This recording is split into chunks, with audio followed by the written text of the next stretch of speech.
The pre-wedding party for my son was held in a fancy restaurant in downtown Charleston. I stood quietly in a corner, watching my son happy, my heart full of pride. Then the bride-to-be walked over, her smile as bright as the lights but her eyes cold as ice. She leaned in and whispered, "After tomorrow, you won't be part of this family anymore." I went numb. Laughter still filled the room, glasses clinked. No one knew that in that moment, my world collapsed. She curled her lips, her voice low and mocking. "You've done your job," raised him. "Now let me take over." All my life as a single mother, I thought I'd survived the worst nights yet. I had never felt so humiliated. I just smiled, the kind of smile you wear when you know a storm is coming, then slipped out under the bright lights. No one knew that from that second on, I started moving, and what would collapse the next day wouldn't be me, but her dream wedding. If you're still listening, tell me where you're watching from. Every comment you leave is another mark in this journey. And if this story has touched you, don't forget to hit like so it can reach even further. I'm Eleanor Shaw, 66, a retired nurse, living alone in a small house on the outskirts of Charleston, where the sea breeze still slips through the windows on late afternoons, and the lavender I planted by the porch still lingers in the air. For 30 years, I lived for my only son, Nathan Shaw. When my husband left for another woman, Nathan was 6. That night, he held my hand and asked, "Where's Dad going, Mom?" I just hugged him and lied. "Dad's on a work trip. He'll be back." But he never came back. From then on, I was both father and mother. By day, I worked in the ER where people fight for every breath. By night, I picked up extra shifts at a nursing home. Some nights after clocking out, I sat in the car in the parking lot, hands still shaking from exhaustion, and still remembered to swing by the grocery store for milk for Nathan. I got used to the smell of disinfectant and the sound of ventilators. I got used to cold sandwiches for lunch, and to being so tired I forgot my own birthday. Also, my son would never feel lacking. And Nathan, the boy with the same brown eyes as mine, never let me down. He studied hard, behaved, and had a kind heart. I remember him helping poorer classmates, or standing up for kids who were bullied. He once said, "I'm going to be a lawyer so I can protect people who can't protect themselves like you always protect me." I cried that day, not from exhaustion, but from pride. When Nathan grew up, I thought I'd weathered everything. And then, when he brought home Isabella Green, I wanted to believe she was a good one. Isabella worked in marketing, young, beautiful, confident, well put together, the kind of woman I thought my son would be happy with. I truly wanted to love her like a daughter. But from the very first meeting, I felt something was off. She looked around my house, small, tidy, full of memories, with the eyes of someone appraising it. When I served dinner, she took a nibble and put the knife down. "You cook this yourself? That's great. Nathan says you like hands-on work." That wasn't a compliment. It cut like a small, cold blade. I forced a smile and kept my manners. After that, every time we met, she wore a mask, sweet in front of my son, indifferent and chilly when we were alone. She never asked about my life, or the years I spent raising Nathan. She only talked about herself, projects, friends, cocktail parties, luxury vacations. I thought maybe it was a generational difference. I was wrong. For the 2 years they dated, I was rarely included in anything. When they got engaged, Isabella announced she'd handle everything to keep it modern. I was invited to one dress fitting just to sit in the hallway. She smiled and said, "Don't worry, you just show up on the day and look elegant." I nodded and swallowed my tears. I still tried to believe she would change. I even spent a month making a wedding gift, a scrapbook of Nathan's life, from his first steps to college graduation, to the day he wore his law school regalia. I thought when Isabella saw it, she'd understand who Nathan really is, and the love I have for my son. But that night, when I brought the scrapbook to the rehearsal party, everything turned. The fancy restaurant hummed with jazz and the scent of wine. People toasted, took pictures, laughed while I stood in a corner holding the gift.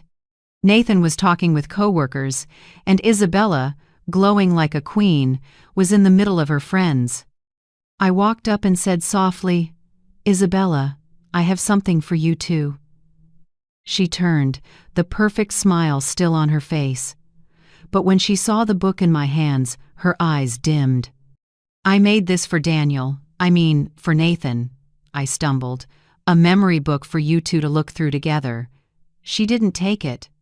Instead, she tilted her head, leaned in, and spoke low enough that only I could hear, "After tomorrow, you won't be part of this family anymore." Then she smiled, the kind of perfect smile you give after saying something cute. My heart pounded like someone was squeezing it. She went on, mocking, "You've done your job, raised him. Now let me take over. As for you, rest." No need to worry. I stood frozen, still clutching the scrapbook, afraid that if I let go, I'd fall apart too. Around us, people laughed and took photos, not realizing that in that bright room, a mother was being stripped of her place on her own son's happy night. I left the party without remembering whether I said goodbye. I drove home in silence. Charleston's streets still glowed, couples walked by hand in hand. And there I was, alone in my car, listening to the heavy thud of my own heartbeat. At home, I set the scrapbook on the table. I opened to the first photo, Nathan at 4, gap-toothed and grinning, holding a toy fish, and the tears just fell. I had done everything to give him a good life, to keep him safe from harm. And now the person I hoped would be my daughter-in-law was the one breaking my heart. I sat up all night, staring at the book and thinking of the years gone by. Overnight shifts, late tuition payments, sprinting home just to hug him before he fell asleep. All that effort, now reduced to one word: excess. When dawn broke, I wiped my tears, closed the book, and pushed it under the bed. "No," I whispered, "she doesn't get to rewrite this story, not while I'm alive." I picked up my phone, opened notes, and typed, "June 17th rehearsal party." She said I'm no longer family. I started recording everything: words, actions, expressions, anything I felt needed to be kept. Not for revenge, but because I had a feeling, one day the truth would need to be told. I didn't know that just one day later, that wedding would go up in smoke, and the name Isabella Green would be on everyone's lips in Charleston. And I, the one crossed off from family, would be the last one standing when everything fell apart. When I got home that night, my little house was so quiet I could hear the clock ticking. I sank into a chair, slipped off the heels that had made my feet ache, and looked around the room, the place that held the marks of a lifetime as a single mother. The worn rug underfoot, the sofa I bought that first Christmas after my husband left, the small framed photo on the shelf, Nathan at 6, grinning in a cowboy costume. I remember that day. It was the first time I realized I had to learn to be both parents. 30 years ago, on a fall afternoon, my husband David said he needed time for himself. I thought it was a temporary fight, but it turned out to be the last time he walked out the door. Nathan ran after him. "Where are you going? Are you coming home tonight?" He just patted our son's head and left.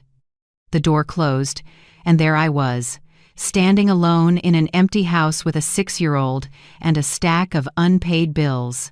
What followed were months that turned into years of grind.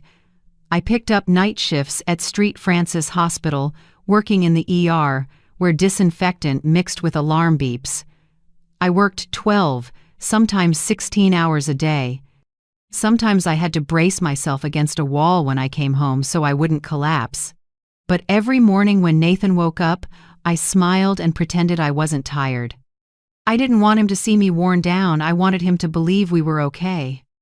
We ate instant noodles so often that Nathan knew exactly which flavor was cheap but good. But every Halloween, I still found a way to buy him a new costume, one year a superhero, another year a doctor, another a detective. I didn't want him to feel less than other kids. Sometimes I skipped lunch to afford a mask, but seeing him run around the house laughing made everything worth it. Nathan grew up with love and without much money, but he never complained. He studied hard, was self-motivated, and had an especially kind heart. I remember coming home late from a Kana Fraud shift when he was 8 and finding him asleep at the table, sketchbook open. He'd drawn 2 people, an adult in a white coat and a smaller child holding hands with a shaky line of words, "I will protect Mom, like Mom always protects me." I broke down, kissing his hair. That sentence, written with a child's unsteady hand, became my guiding light. Every time I was exhausted, I remembered that promise, and I got up, went back to work, kept going. As Nathan grew older, he made me prouder. He earned a scholarship to the University of South Carolina, then got into law school. I still remember the day he called, voice trembling, "Mom, I did it. You don't have to worry anymore." I burst into tears in the hospital hallway, not caring who saw. I knew the sleepless nights and every penny saved finally meant something. I cut expenses to the bone, sold my old car, scraped together enough for his first semester's tuition. Once, I tried to take back-to-back night shifts. For 2 weeks, the attending looked at me and said, "Eleanor, are you trying to kill yourself?" I just smiled. "No, I'm funding a dream." Then Nathan graduated, standing on stage in a black gown, the light catching his bright smile. I sat in the front row, heart ready to burst. In that moment, I thought everything was worth it. Every hardship, every slight for being a woman without a husband, all of it gave me the greatest gift, a son who succeeded, was decent, and loved his mother. After the ceremony, Nathan held my hand. "Mom, once I'm settled, I want you to rest. You've done too much." I smiled and patted his hand. "I just need to see you happy." And I believed it. I believed life would finally be peaceful. When Nathan introduced Isabella, I truly hoped for another child in the family. Isabella was so beautiful that every eye turned to her golden hair, soft voice, confident smile. I hoped she would love my son and be the partner he deserved. I even tidied the kitchen and made honey-glazed roast chicken, Nathan's favorite, just to welcome her the first time. But from the moment she stepped in, a chill ran down my spine. Her gaze skimmed over everything from the family photos to the porcelain tea set I've kept since I was young. She said, "Your home is so traditional. Maybe that's why Nathan values simplicity." I smiled and thanked her, but I knew it wasn't a compliment. That night, she talked on and on about work, trips to Europe, and her family's upscale apartment in Manhattan. I just listened and smiled. After she left, Nathan put an arm around me. "What do you think of her, Mom?" I answered gently, "She's smart and driven, but remember, don't let anyone make you forget where you came from." Nathan laughed. "I never will, Mom." I wanted to believe him. But the more time passed, the more I saw the change. When they had their engagement party, Isabella didn't ask me to help with anything, no cake, no decor, not even the guest list. She said, "You just need to show up and look nice." Light words, but they pierced like a small blade. I smiled again, burying the hurt with the calm of a mother used to enduring. I thought this wedding was the reward for the long road of raising my son. I wanted to believe the pain had ended, that I'd gained someone else to love. Instead, I saw measuring eyes and dismissive words. And then that night, the rehearsal party, Isabella's sentence carved into my heart like a wound that wouldn't heal. "After tomorrow, you won't be part of this family anymore." It echoed in my head all night, like church bells in an empty sanctuary. I lay in bed staring at the ceiling, remembering the years I gave up everything for my child. I thought of the little boy who held my hand in the rain and promised to protect me. I thought of extra shifts, cold meals, calluses on my palms, and now all of it reduced to a single act of erasure. I wasn't angry at Nathan. I knew he didn't know. But I hurt with a pain no doctor could fix. It came from betrayal of trust, from being pushed out of my own life. All my life, I endured to give my son a home and a whole childhood. Now that he had everything, I thought I'd finally rest in gratitude and love. Instead, I was cast out of family on the eve of his happiness. I sat up, opened a drawer, and took out the little blue notebook where I'd recorded Nathan's milestones, first day of school, birthdays, graduations. I ran my fingers over each page like it was my own heart. "No," I whispered, "I'm still his mother, no matter what anyone says." Outside, the ocean breeze drifted in with salt and a hint of night chill. I closed the notebook and took a deep breath. The pain was still there, but under it was something else, a kind of awakening. If the world wanted to erase me, I would show them what a woman called no longer family could do when pushed to the edge. After that party, I couldn't sleep. Every time I shut my eyes, Isabella's voice replayed, "You won't be part of this family anymore." It looped like static, sending a shiver down my back each time. When the sun rose, I washed my face, poured a cup of coffee, and told myself to stay calm. Nathan was getting married. I couldn't ruin his happiness over my wounded pride. I thought maybe she was tipsy, or testing my boundaries. But what came next told me some things are said with perfect sobriety. From the start, Isabella never hid her fixation on financial futures and social status. She talked about high-rise condos, investments, and the connections you need to get ahead.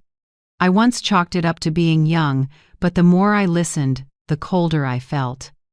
When Nathan talked about his first job at a small local firm, she gave a soft laugh. "I think you should aim for one of the big firms in New York or Atlanta. Charleston doesn't offer much." Nathan smiled. "I like starting small. My mom taught me that anything worth having is built with your own hands." She raised an eyebrow, half joking. "Sure, but your mom doesn't live in today's world." It felt like a slap. She spoke in gentle, polished tones, like everything was well-meaning advice, but under the honey was quiet contempt. When Nathan told her he spent weekends visiting me, having dinner, and watching old movies, she frowned. "Babe, we could use that time to network, meet people who matter." "Movie nights with your mom." "That sounds a little outdated." I said nothing. I smiled when Nathan told me, but a vague dread grew inside me. She started taking Nathan to elegant parties and dinners with friends in marketing, law, and business. They were the kind who spoke in numbers and big plans. "Nathan wasn't that type," he used to say. "I just want to help people, not race." But slowly, I heard his tone shift. He talked about investments and career opportunities, and mentioned less about small cases helping the poor. Worse was how she deliberately cut me out of important moments. She never invited me to gatherings with friends, never told me about shared events. When I asked, Nathan chuckled, "She worries you'll be tired, Mom." "Those parties are loud."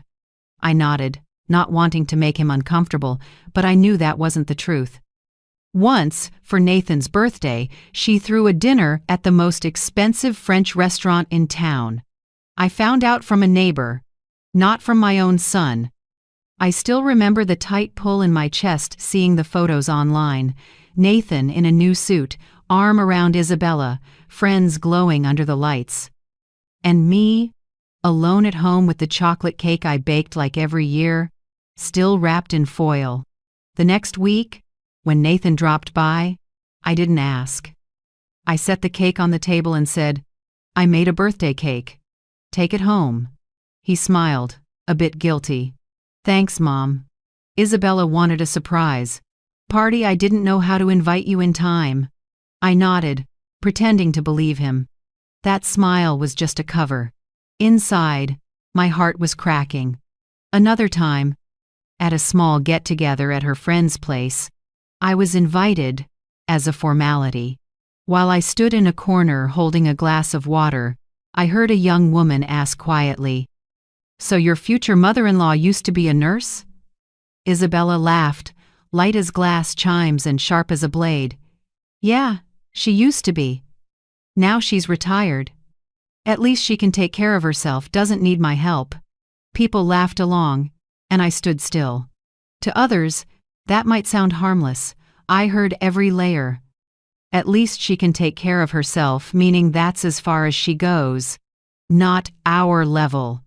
Not fit for the world she and her friends were building. I left early, claiming I was tired. In the car, I sat a long time, watching the glittering lights reflect on the windshield. I didn't cry. I just felt a suffocating emptiness. 15 years in nursing, I'd held strangers' hands in their final minutes, but I had never felt as small as I did hearing that line. I kept my polite distance. I never badmouthed Isabella to Nathan. I feared hurting him, feared becoming the reason he'd be torn between us. But inside, I began to log everything: looks, fake smiles, sweet words laced with venom. I wrote them in my phone, in a little notes app no one knew about. Another time, at their new apartment, Isabella was on a call. I heard her say, "He's got huge potential, he just needs the right direction. I don't plan to stay in Charleston forever, the market here is too small." A chill ran through me. I thought of Nathan, the boy who dreamed of staying in this city and opening a small practice to help people. Now he was being directed, bit by bit, by someone who saw only potential to shape. More and more, I realized Isabella didn't want a family, she wanted a deal. Nathan was her long-term project, and I was the obstacle. She didn't want a mother-in-law or a witness to her husband's simple past. She wanted a clean story. Two young, successful people stepping into a perfect marriage. I started noticing details I'd once ignored. When I told Nathan about the old necklace I wore at my own wedding, Isabella cut in, "Oh, that vintage look is trending again. I know a shop in New York with pieces just like that, probably pretty cheap." When I gifted them a hand-knit blanket, she smiled and said, "It's lovely, but a bit too heavy. It would probably suit your place better." Every word and gesture sketched a clearer picture. I was being erased quietly, without drama like rubbing out an extra pencil line on a pristine canvas. But I'm not easy to erase. I've lived on memory, and detail nursing taught me that.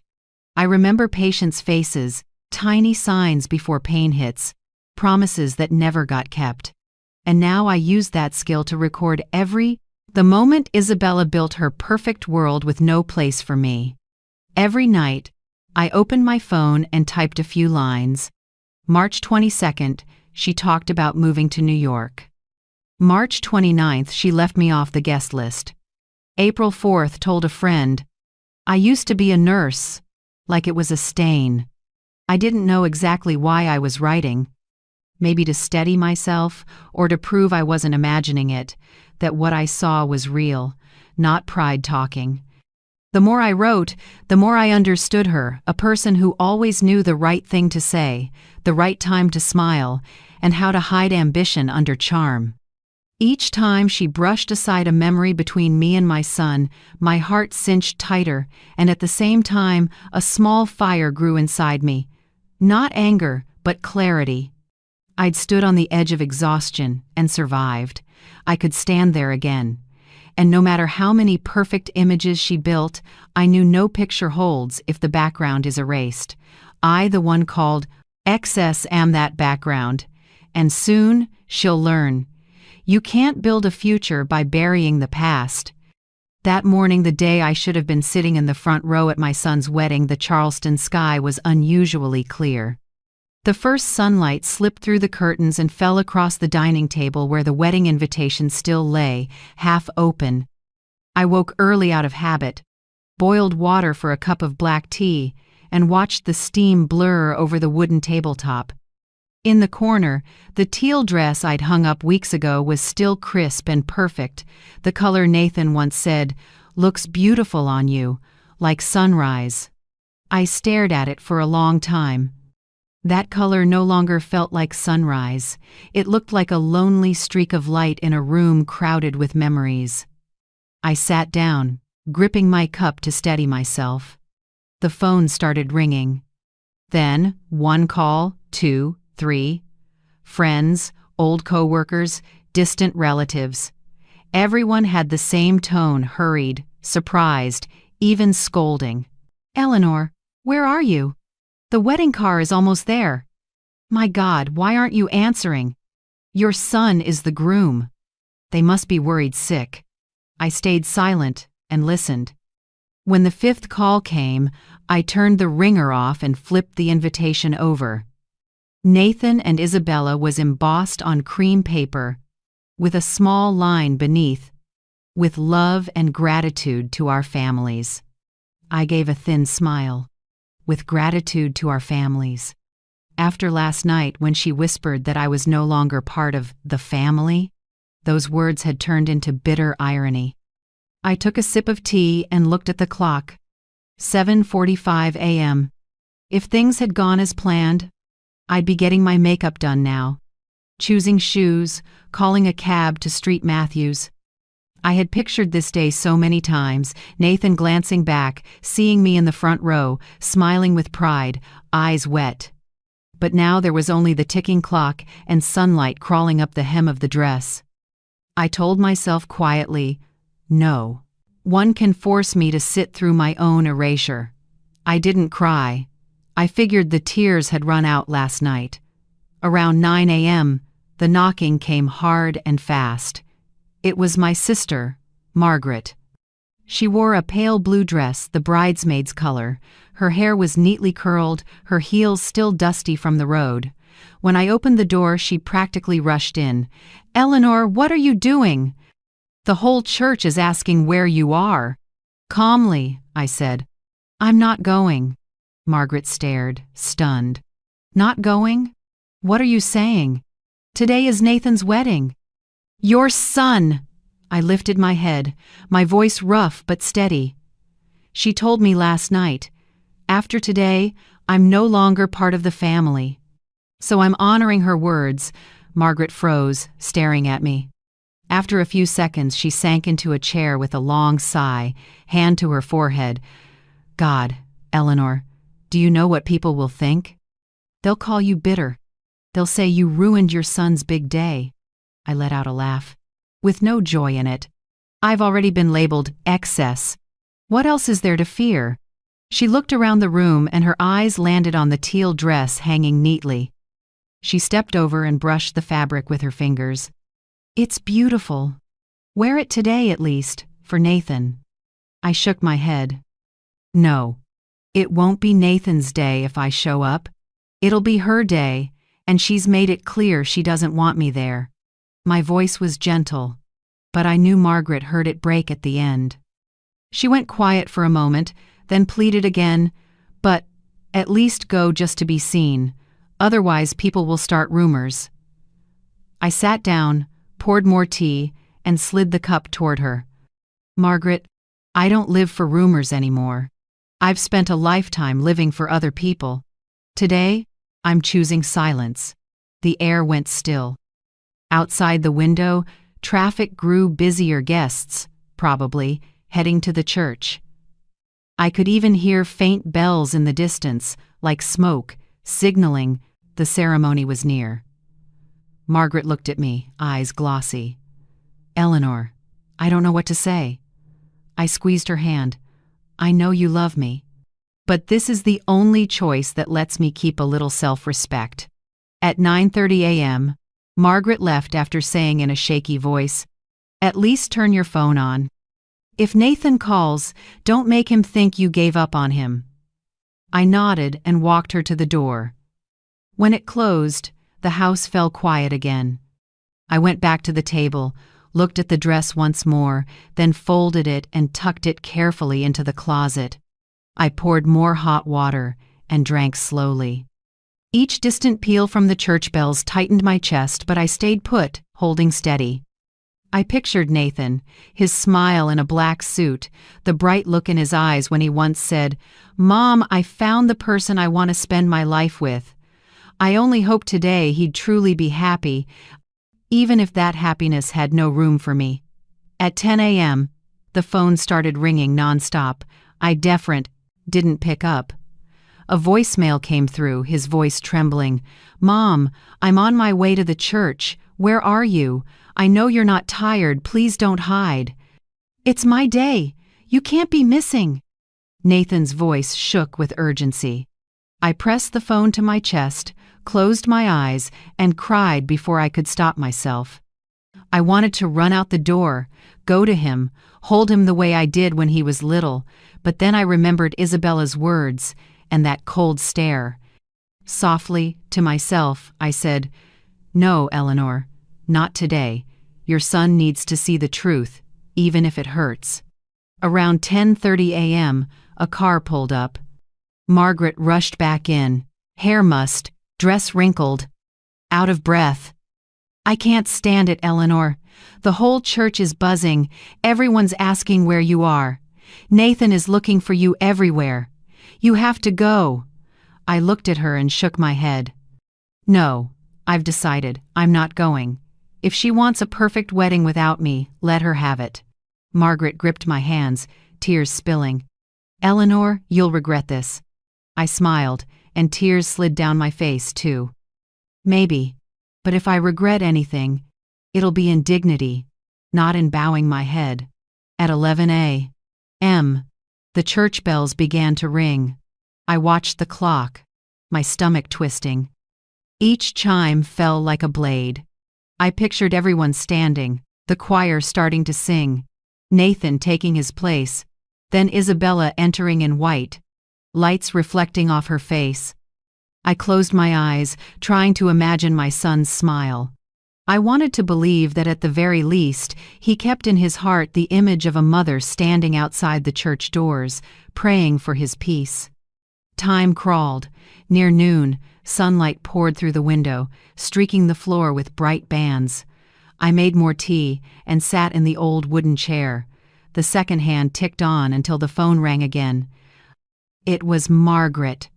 Her voice shook like she'd seen something impossible. "Eleanor, are you sitting down?" I squinted, my heart pounding. "What happened? The wedding?" "The wedding's off. Charleston was beautiful that morning, but the midday message was ice cold." "Who do you think is most at fault at this turning point, Isabella, or Eleanor's forced silence? Share your thoughts, I'll read every comment." I jumped up. The teacup hit the floor and shattered, steam curling into the heavy air. "What do you mean? Cancelled? Why?" Margaret took a long breath. "I don't have it all yet, but something awful happened. The church is in chaos. People are talking everywhere." I went blank for a few seconds, then fell back into the chair. I couldn't name what I felt: fear, confusion, or a dark premonition rolling in. I only heard Margaret again, small and urgent. "Eleanor, brace yourself. This is going to shake the whole city." I gripped the phone, my palms ice cold. I didn't ask for details. I just lifted my eyes to the teal dress, still hanging in the one closet, silent, like a witness to a bitter decision. After she hung up, I sat still for a long time. Two sentences clashed in my head, cruelly opposed. My son just lost the woman he loved, and she finally got what she deserved. I didn't know what had truly happened, but deep down, I knew a storm had begun. And this time, I wouldn't be the one to bear the consequences. The phone was still in my hand when Margaret's voice broke again on the other end. I could hear the noise behind her, shouting, footsteps, and somewhere, messy sobs. Then through it all, my sister's voice came, shaking so much I had to hold my breath to catch it. "Eleanor." Nathan found out she was cheating. Everything around me went eerily quiet. The wall clock still ticked, but I barely heard it. I just stood there, staring at nothing, feeling hollowed out. I couldn't believe what I'd heard. Margaret spoke fast, breathless. "The best man, Mark. Nathan's close friend from college showed him photos. Isabella, with her boss. Taken 2 weeks before the wedding. It's clear, Eleanor, there's no way to deny it." I clenched the phone until my fingertips went white. I saw Isabella in a white gown, smiling under bright lights, saying sweet things. At the same time, I saw Nathan, my son, with the most trusting, earnest eyes, looking at that woman, unaware he was just a piece on her board. I steadied my voice. "Is he okay, Margaret? Did Nathan do anything impulsive?" "No. But he's shattered. Eleanor, I've never seen him like this." The whole church went dead silent when Mark handed him the phone. Margaret kept going, each word cutting into me. Around 10:30 a.m., Nathan was in the prep room with his friends. Everyone was joking with the groom. Then Mark walked in pale, phone in his hand. "Nathan, you need to see this," he said, voice tight. On the screen were phone photos. Isabella in a red dress, arm in arm with her boss Anne, older, tall man with a gold watch. They were in a bar, under dim lights, their mouths almost touching. In the last shot, Isabella leaned on his shoulder, smiling, eyes shining like that was where she truly belonged. At first, Nathan didn't believe it. He thought they were old photos, a nasty prank. But Mark shook his head. "A neighbor of hers sent these, taken 2 weeks ago. I wasn't going to show you, but I couldn't let you marry her without knowing." Margaret said. Nathan went silent for almost a minute, then exhaled, tossed his handkerchief onto the table, and walked straight to the bridal room without waiting for anyone. Inside, Isabella was having her lipstick touched up.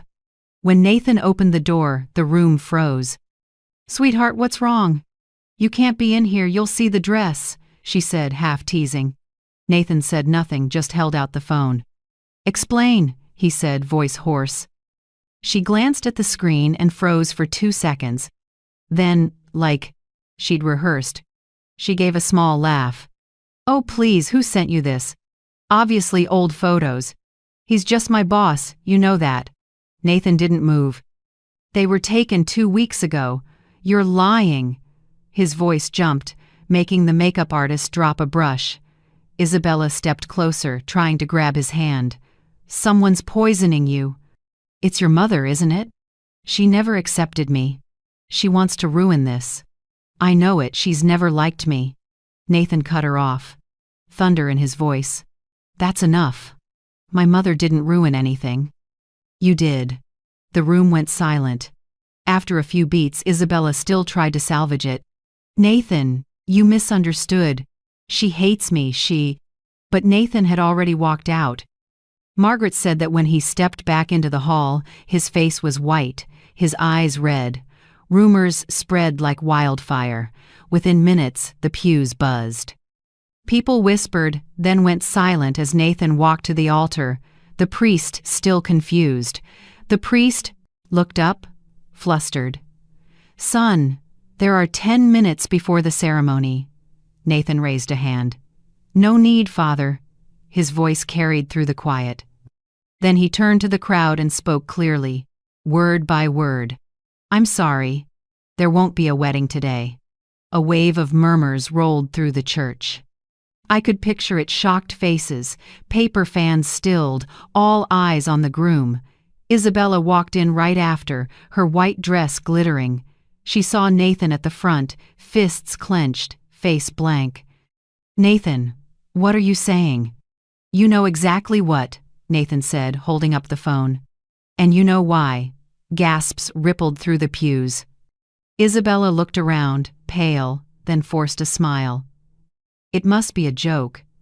Edited photos. "Your mother," Nathan roared. "Don't talk about my mother." It hit like a hammer on the floor. Someone said a woman in the back row started crying. Some guests lowered their eyes, avoiding the groom's gaze. Margaret said in that moment Nathan became someone else hurt, but strong. He stared at Isabella, voice shaking but firm. "You told my mother she wasn't family. You were wrong. You never understood what family is." The air in the church thickened. You could hear the whisper of Tool as Isabella stepped back, tears spilling. "You'll regret this," she screamed. "You're destroying your life." Nathan answered once, cold, "I'm not destroying anything. I'm just done lying to myself." Then he turned, walked straight down the aisle, past the guests, past Isabella's parents frozen in the front row. A few people tried to stop him, but it was useless. The doors opened, noon light flooded in so bright people shielded their eyes. Nathan stepped outside without looking back. Behind him, Isabella collapsed, her dress smudged, lipstick streaked. Whispers spread like a sudden storm. She cheated. Before the wedding. God, that poor groom. By the time Margaret got to this part, I was still standing by the window. A light breeze moved the curtain. I realized I'd been crying without noticing. "The whole church is chaos," Margaret whispered. "People can't believe it." Some guests left in silence. The priest could only pray. Isabella's parents are arguing with the press at the gate. "Eleanor, this is going to be all over the city." I sank into a chair, tears pooling in my hands. I didn't know if they were tears of pain or relief. Maybe both. My son, the boy I feared would be used and hurt, finally saw the truth. But the price was brutal. I looked at Nathan's graduation photo, the silver frame catching dull light. I brushed a finger over his face in the picture and whispered, "Son, I prayed you'd see her for who she is. I just never thought it would happen like this." The phone rang again. A neighbor, then an old friend from the hospital, then people I barely remembered. Everyone wanted to tell me about the earth-shattering scene at Street Matthews this morning. Everyone asked if I knew beforehand. I said only one thing: I only knew the truth always finds its way out. That afternoon I sat by the window, listening to wind move through the magnolia trees out front. Local news blurbs started mentioning a last-minute canceled wedding rattling Charleston's upper set. I listened, hollow. Amid the chaos, a strange calm rose in me, not gloating, but relief that my son was freed before a marriage chained him for life. I closed my eyes and whispered a thank you. Thank you for letting him see, before it was too late. Outside, dusk settled.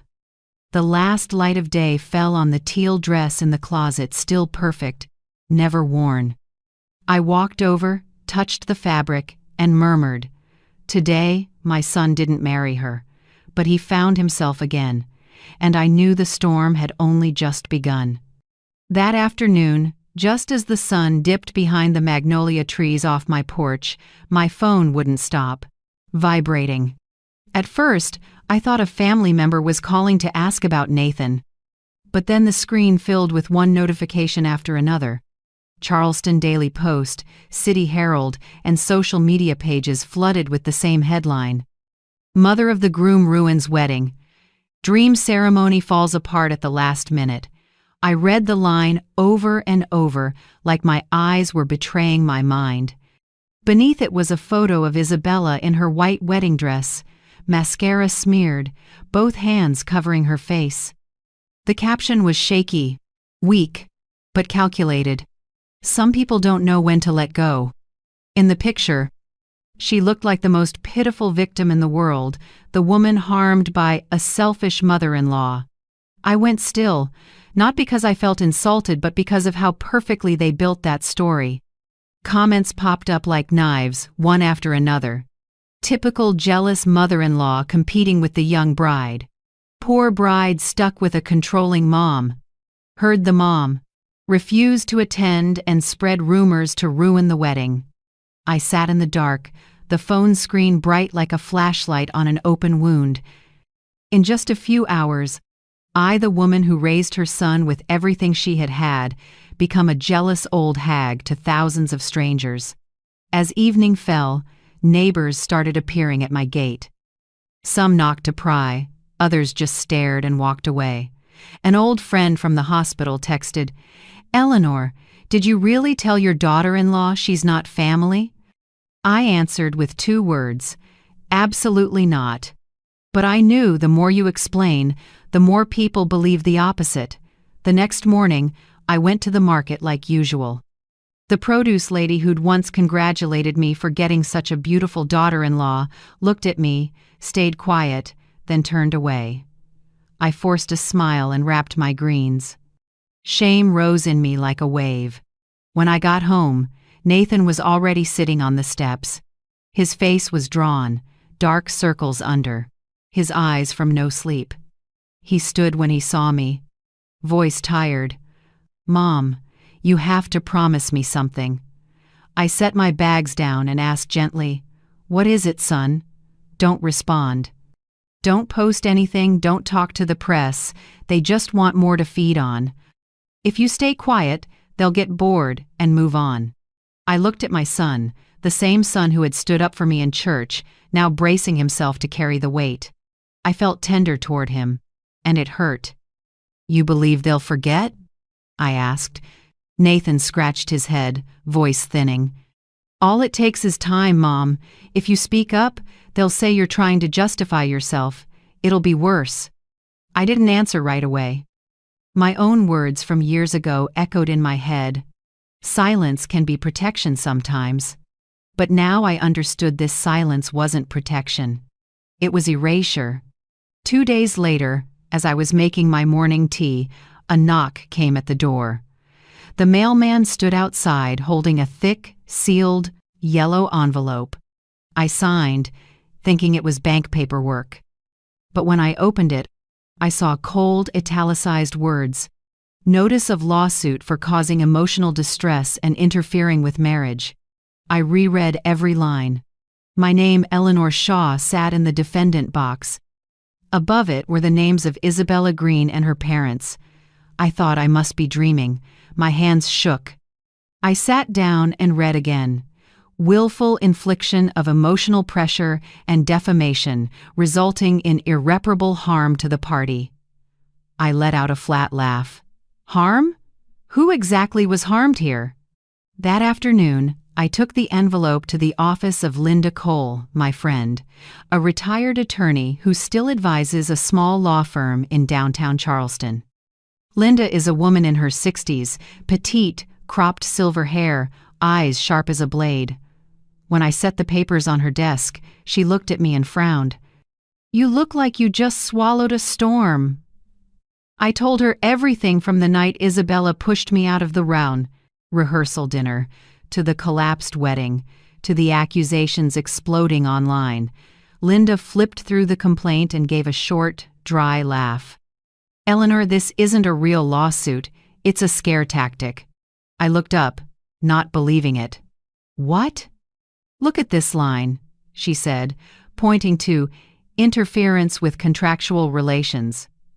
"They're claiming you wrecked a marriage contract. But the law doesn't treat a wedding like a commercial contract. There's no legal basis for this. They just want to frighten you into staying quiet." I exhaled, but the lump of anger stayed. Why would they do this? They've smeared me everywhere, and now they're sending legal threats? Linda leaned back, took off her glasses, and looked straight at me. "Because, Eleanor, they lost money. That stopped me cold." "What do you mean? You really didn't know?" Linda's voice dropped. "Isabella's family is broke. Her father tanked 3 real estate projects. They needed this marriage to stabilize their cash flow. Nathan, with a law degree and a bright future, was their life raft. That wedding was a debt rescue plan, not love." I sat quiet, heart pounding. The pieces clicked her talk about financial future, the way Isabella sized everything up, her control over every wedding detail. It wasn't care, it was calculus. Linda went on, firm. "They thought they could control Nathan through marriage, and you, the single mother, were the obstacle. When Nathan discovered the truth, they lost everything. So, now they need a scapegoat. I gave a sad smile as tears slipped out without me noticing. And that scapegoat, of course, is me. Linda stood and poured me a glass of water. Right. In every failure, people need a villain. And no role is more convenient than a quiet mother-in-law. I gripped the glass, my voice tight. Linda, I'm not afraid of a lawsuit. I'm afraid people will believe I destroyed my fine son's happiness. She smiled softly and squeezed my hand.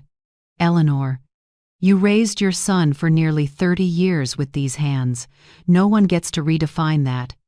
But if you want your name back, you fight with facts, not tears. I looked at her. The afternoon light, glinting off her lenses, made her face seem both tough and warm. I knew she was right. They'd used my silence to strengthen their lie. If I stayed quiet, they would win. That evening when I got home, I opened my phone and watched the posts still spreading. A few close friends advised, just endure it, that time will tell. But I knew time only reveals truth for those willing to speak it. I opened a drawer and pulled out the small notebook where I'd recorded everything since meeting Isabella. The cutting remarks, the details she dropped at parties, even a text thread I'd accidentally seen on Nathan's phone where she asked him to transfer money to my dad, just for now. I ran a hand over the cover and said to myself, fine. If they want a war over reputation, I'll fight, but with the truth. Outside, night wind moved through the window frame, leaves scratching softly. I knew this would be a long fight. But after years of enduring, I was no longer the mother who only stayed silent. And for the first time since the wedding fell apart, I felt strangely calm. Because now I had the one thing they couldn't deny: the truth. 2 days after our meeting, Linda called me near noon. Her voice was rough and urgent, like she'd been arguing or up all night. Eleanor, I just found what you need to see, she said. What is it? Evidence. A lot of what they don't want you to see. That afternoon I went to her small office in downtown Charleston. The room was on the second floor of an old building, yellowed walls, the smell of coffee mixed with old paper.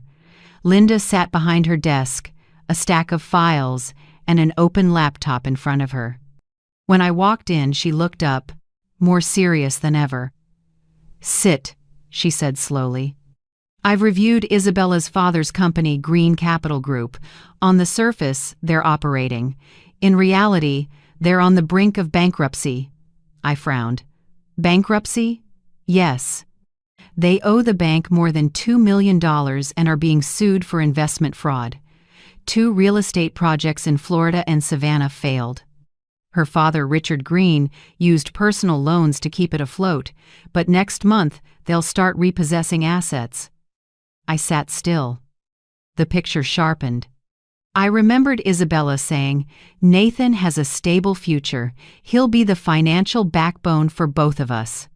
Now I understood backbone wasn't for her alone. It was for the whole family. Linda flipped to another packet, printed emails and accounting summaries. I found something else, she said, handing me a set. It was a draft prenuptial agreement. Look here. Linda tapped a highlighted section. Clause 12. In the first 5 years of marriage, 70% of Nathan's net income goes into a joint account in the names of Nathan Shaw and Isabella Green. What's more, that account grants access to Richard Green, her father. My eyes widened. Good Lord, Linda nodded. If they married, Richard would have legal control over that money. Once Nathan signed, he'd be tied up completely. They didn't just want salary. They wanted Nathan's future. My hands shook as I turned the pages, dry legal language like steel. Each line felt like a blade. I remembered the first night I met Isabella, her smile when she spoke about financial stability, her line about marriage as a partnership between 2 people with vision. Back then I sensed something off, but I told myself, maybe she just wanted a better life. Now I understood it wasn't better. It was possession. My voice caught. Linda, are you sure? Is all of this real? She looked at me, without flinching. I never say what I haven't verified. These filings are from public financial court records. As for the prenup, a colleague who once consulted for the Greens sent it. They didn't rush to destroy it because they assumed the wedding was a lock. I leaned back, heart thudding. The room tilted, the air suddenly heavy. So, I said slowly, it was a transaction. She never loved my son. Linda nodded. That's right. Isabella was a piece on the board. They wanted to save the company and their name. Nathan was perfect, young lawyer, talented, not from their social tier, easier to control. I gave a thin smile as tears fell onto my hand. They really planned it all out like that? Linda sighed. In the world of money, people will sell even love. And they did. I went quiet for a long time. I saw Nathan, the same boy who once said, "Mom, I just want someone genuine." What he got was a financial plan wearing love's mask. I was furious, and I was heartsick. Linda softened her voice. I know it's a lot, but Eleanor, this is your chance. You can clear your name, and more importantly, expose the truth. I looked at her. In the warm afternoon light, the deep lines on Linda's face showed a woman who'd seen too much injustice. I don't just want to be cleared, I said, low but firm. I want them held accountable for trying to wreck my son's life. She nodded and slid a small USB drive toward me. This has copies of the prenup, emails, and Green Capital's financials. Keep it safe. Tell no one but me. I picked it up. It felt heavy, like a stone. What will you do with it? I asked. I'll send a copy to a financial investigative journalist, she said. He's exposed big scandals in Atlanta. But be ready once this is out. There's no going back. I nodded. I don't want to go back, Linda. I've spent my life enduring. Not anymore. She smiled and put a hand on my shoulder. Good. That's the strong mother I know. That night, I went home. A light rain fell, tapping the eaves like a racing heartbeat.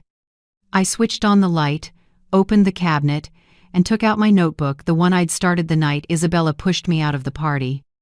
I turned the pages and added what Linda gave me. The printed agreement, screenshots of emails, bank slips. I reread the messy line I wrote weeks ago.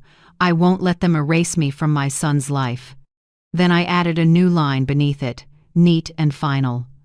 I won't let them take my son's future. I didn't sleep. I sat by the window and watched rain roll down the glass, feeling something strange, not fear, but clarity. For the first time in years, I knew exactly what to do. I wouldn't just clear my name. I would expose everything with the light of truth. And I swore, no matter their money or influence, I, the mother they called not family anymore, would be the one to make them pay. 3 days after I learned the full truth about the Green family, an invitation arrived at my house. Not ordinary stationery, a fancy envelope embossed with the Charleston Grand Plaza Hotel logo. Inside was an invitation to a reconciliation dinner, signed by Richard Green, with a smooth line in blue ink. Let's talk like adults and put an end to all misunderstandings. I read it again and gave a cold smile. Misunderstandings? I thought. When someone tries to steal your child's future, that's not a misunderstanding, it's a scheme. That afternoon, Nathan stopped by. The exhaustion showed on his face. He held the letter and shook his head. Mom, don't go. I know them. That dinner isn't reconciliation, it's a setup. They want you to apologize publicly to rescue their reputation. I put a hand on his shoulder. Did you forget, Nathan? I'm not the frightened woman I used to be. He stayed quiet, worry in his eyes. If they pull something, you'll be alone against all of them? I smiled, calm. No, son, I'm not going to fight them. I'm going to end this with the truth. That evening, I opened the closet and took out the teal dress that had hung there for days. The dress I was supposed to wear to my son's wedding, the day my joy was taken. I smoothed the fabric, put it on, and looked in the mirror. In the dim light, the face that stared back wasn't a frail mother. It was a woman who had stood up from wreckage. I slid the file Linda prepared into my bag and drove to the hotel. Charleston was humid and close that night, streetlights hazed like smoke. The Grand Plaza glowed, crowded with people. I took a breath and went through the revolving door, my heartbeat slowing as if I were stepping onto a stage where I already knew every line. The private dining room was on the 10th floor. When the host opened the door, they were already there. Richard Green at the head, heavyset, face flushed with liquor, his wife, Marion, with a thin smile and cold eyes, and Isabella, blonde hair neatly twisted up, bright red lips, a fitted black dress. She looked at me, lips curling. "Oh, you really came. I thought you'd hide like before." I pulled out a chair and sat across from them, setting my bag down, voice even. "I'm not hiding from anything, Isabella. But tonight you're the ones who should be explaining." She laughed high and sharp. "Explaining what? I thought you came to apologize. My father already said we can settle this peacefully if you accept your share of responsibility." I tilted my head. "Responsibility for what?" Richard cut in, voice low and authoritative. "You know, Mrs. Shaw, your silence led the public to the wrong conclusion. We just want a statement confirming you didn't intentionally sabotage the wedding. Do that, and this ends." I smiled and slowly pulled a thick file from my bag, laying it on the table. "Yes, I have a statement, but not the kind you're expecting, Mr. Green." Isabella narrowed her eyes, lips twitching. "What now? Going to wave old photos around? Or retell how I insulted you? No one's gonna buy it." I opened the file and took out the first page, the prenup Linda gave me. Clear print, faint ink where signatures would go. I placed it in front of them and spoke clean and steady. Clause 12. In the first 5 years of marriage, 70% of Nathan Shaw's net income will be transferred into a joint account owned by Nathan Shaw and Isabella Green. This account grants access to Richard Green. I paused and looked around the table. For a few seconds, no one said a word. The air got so thick I could hear the hum of the vent overhead. Marion set down her glass, her hand trembling. Richard leaned back, his face turning from red to chalk. Isabella tried to hold a smile, but the corner of her mouth twitched. I went on, slow and sharp. "Mr. Green, I don't know if, in your world, marriage is a tool to rescue a company. In mine, marriage is love, not a business contract. You weren't marrying into my family. You were marrying a bank." Richard slammed his hand on the table. The glass rattled, red liquid sloshing like blood. "You dare accuse me?" I met his eyes, calmer than ever. "Not accusing. Reading aloud what you wrote." Isabella shot to her feet, voice shrill. "Who do you think will believe this? You got those papers illegally. They're worthless in court." I gave a small smile. "How about moral weight, Isabella? Or is that a concept you've never heard of?" Her face flushed. She turned to Richard. "Dad, don't let her smear us in front of the press." Richard growled. "The press? You'd take this public, Mrs. Shaw?"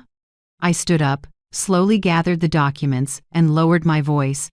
"Did you just ask if I dare?" I looked straight at Isabella, my eyes cold as steel. "Watch me." In that moment, the room almost exploded in silence. No one spoke. No one even dared to breathe. Marion jumped to her feet, trying to calm things down. "Come on now, let's not make this any bigger. Eleanor, you misunderstood." I cut her off. "Do you know what I misunderstood? I misunderstood that my son was truly loved. The truth is, none of you have ever loved anyone but yourselves." I turned to Nathan. He had appeared at the doorway. I didn't know when he arrived. Maybe Linda had warned him. He stood still, eyes wide as he listened to me read the agreement. When our eyes met, what I saw in his wasn't fear, it was trust.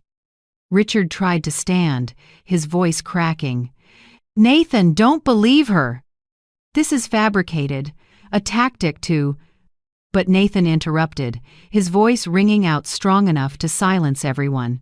"I've believed the wrong people long enough." He stepped closer and placed a hand on my shoulder.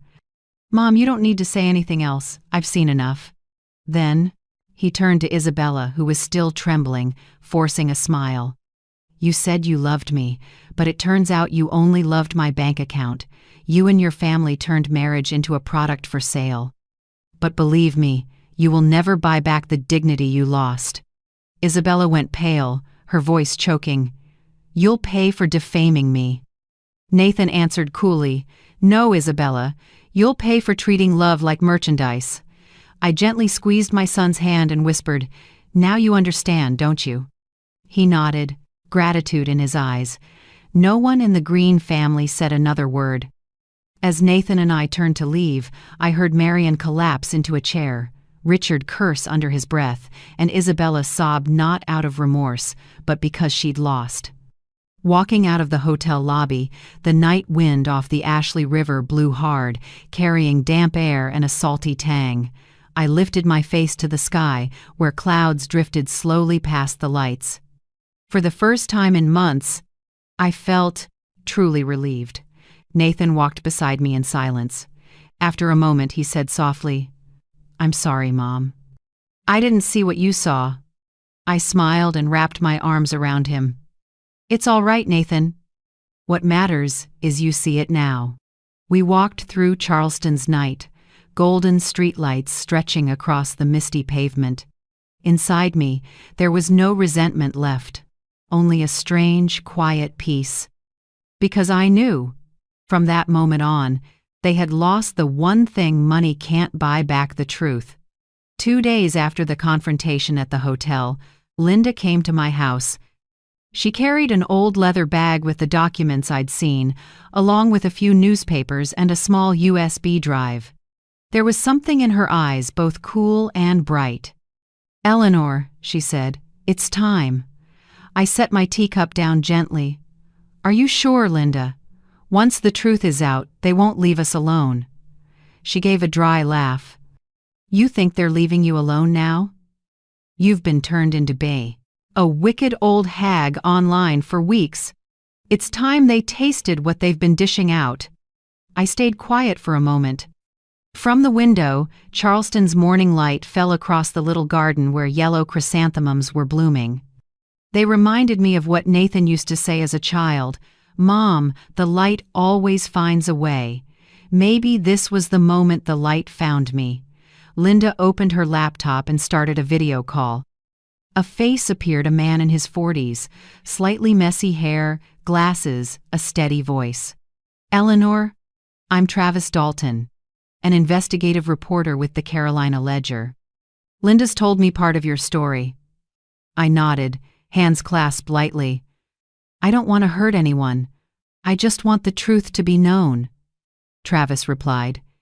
"And that's exactly why I'm here. But I need you to be ready. When this runs, it won't just be news, it'll be a storm."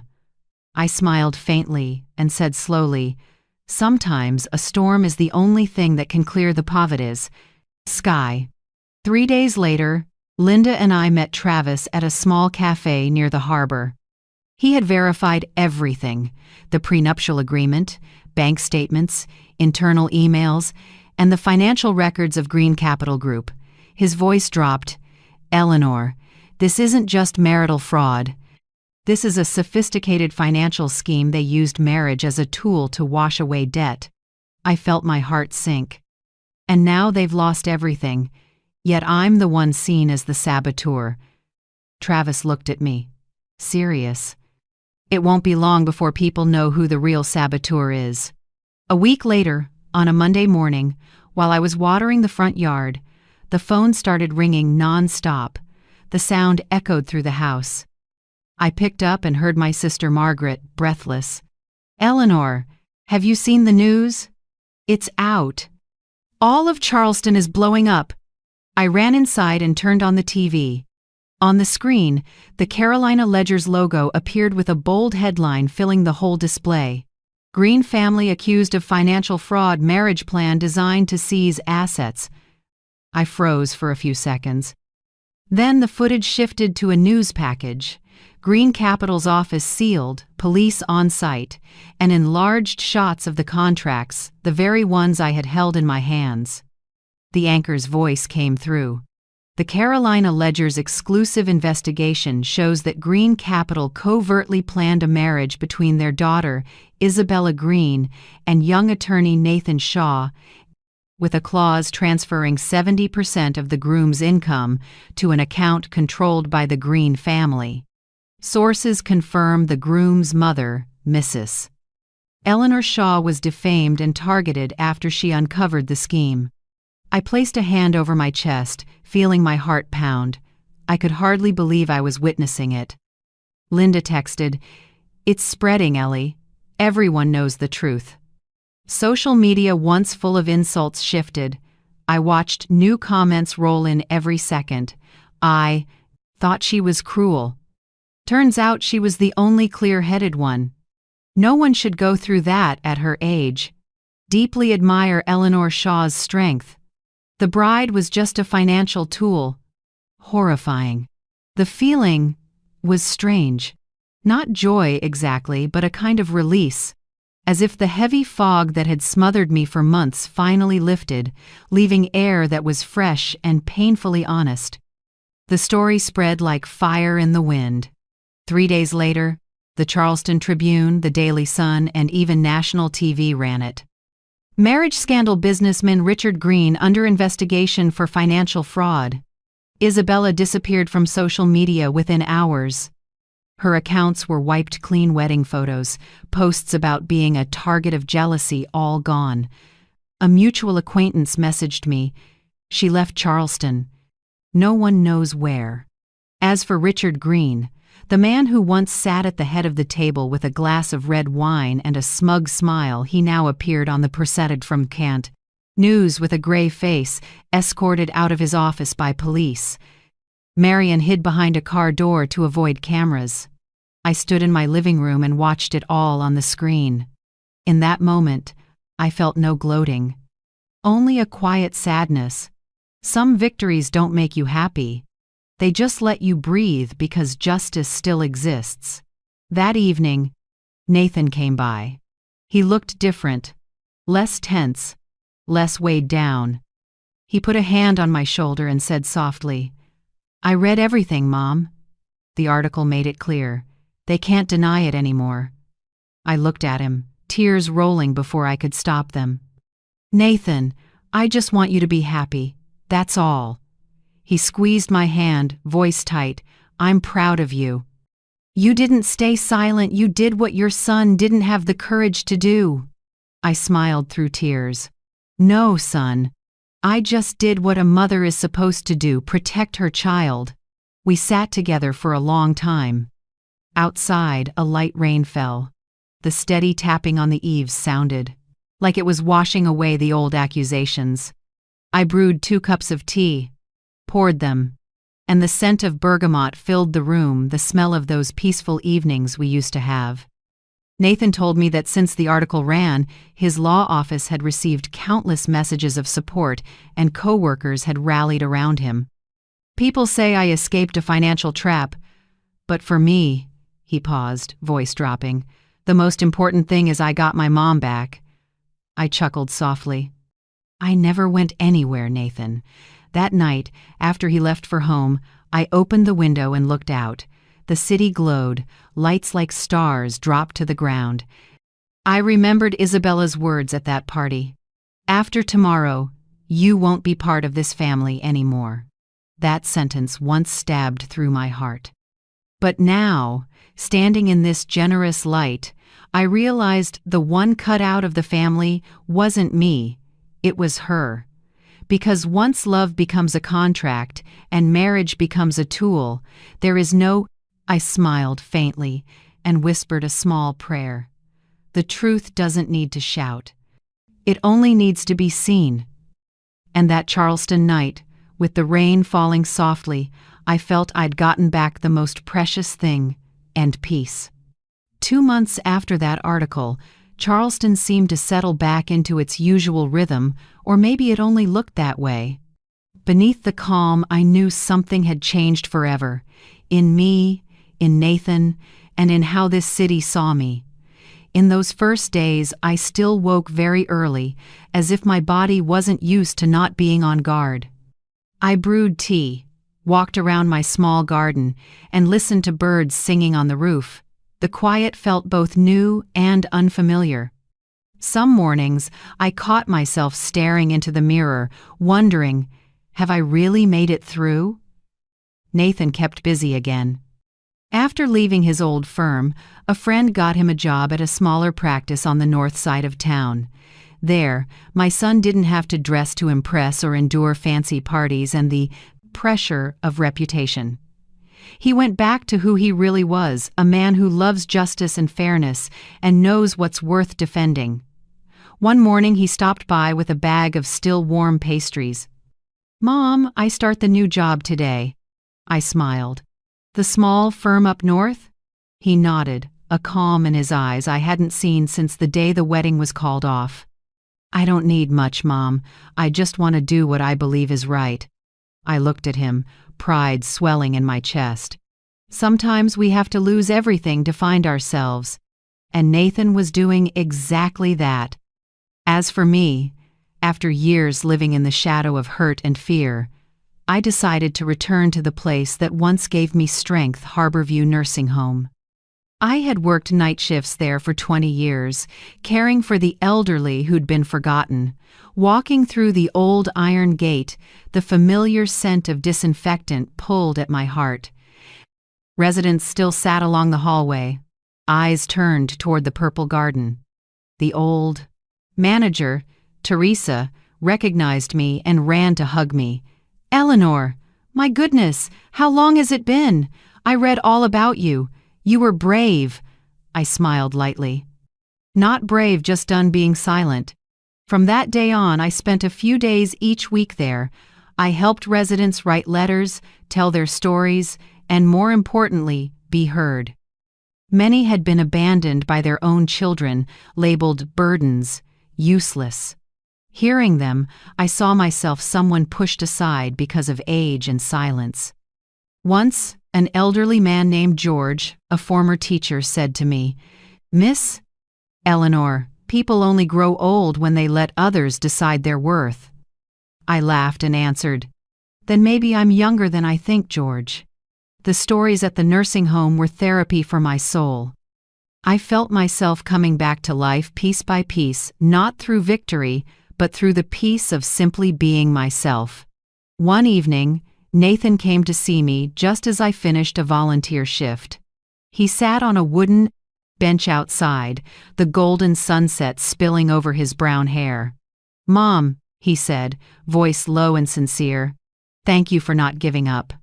I sat next to him and looked toward the trees rustling in the wind. "It wasn't for you, Nathan," I answered gently. "It was for me too." He smiled. "I think you finally found yourself again." I nodded. I learned something. Love isn't about enduring, it's about having boundaries. When you love someone, you don't let them trample your dignity, whether it's your child or the person your child loves. Nathan squeezed my hand. "You're right, I learned that from you." That night, driving home, I turned on the radio.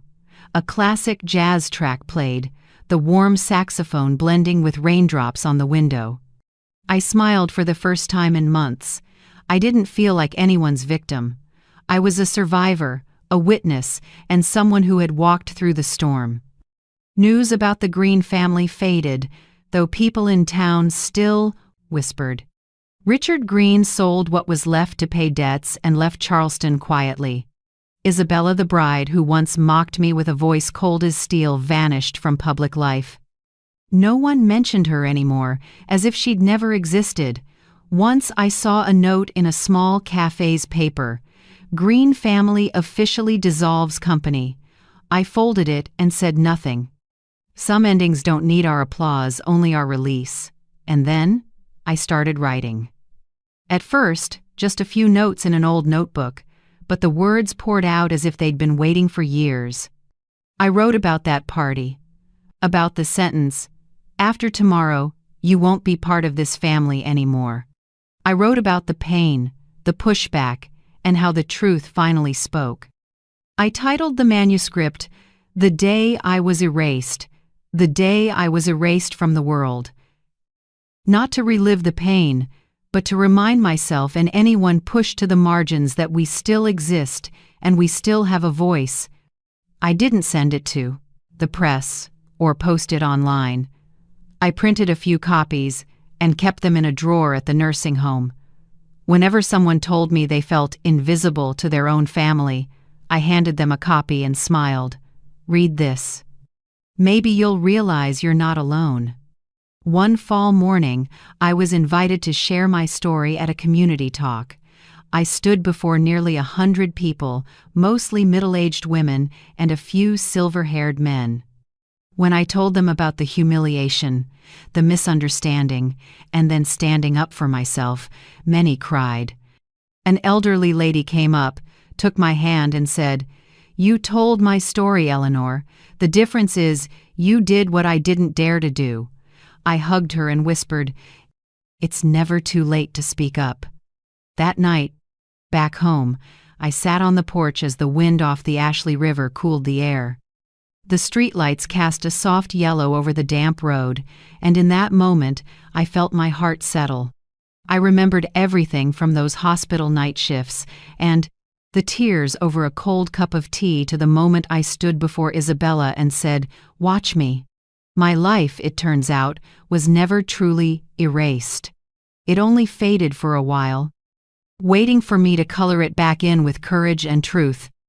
I looked out and smiled softly. When someone tries to erase you from the picture, become the color they can't cover. And in that quiet night, I knew I had moved past the storm, not with victory, but with the light of self-respect. That night, I sat at the old wooden table and closed the brown leather journal I'd been writing for months. On the cover, I stuck a small label, "The Day I Was Erased." Inside was my whole story, from the shame of being cut out of a family to the day I stood up and took my dignity back. I looked up at the photo on the wall, a wedding picture that never happened. In the frame, Nathan is smiling brightly, and the space where Isabella would have been is empty. That empty space once broke my heart, but now I see it as something beautiful. It isn't the absence of love, it's the place reserved for the truth. I said softly, as if talking to my reflection, "I don't need the title of perfect mother-in-law. I just need respect as a person and as a mother who loved and sacrificed the right way." For years, I believed silence was a kind of virtue, that enduring was how you kept the peace. But now I know silence isn't noble if it gives others a chance to crush your dignity. Life can take your honor for a while, but no one can take the truth. It stays hidden or twisted, but it finds a way back, like light slipping through a morning door. I poured myself a cup of black tea, the steam curling into the air. Outside, the wind from the Ashley River carried salt and rustling leaves. Charleston had settled into quiet with only a few lights across the water. I turned to the last pages of my journal where I wrote the final line.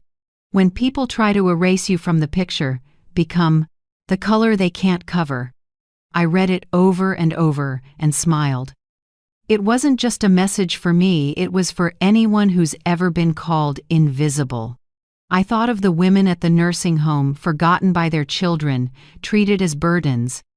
Each of their stories was a life being slowly erased by neglect. But I believe if one person speaks up, others will start to believe they can too.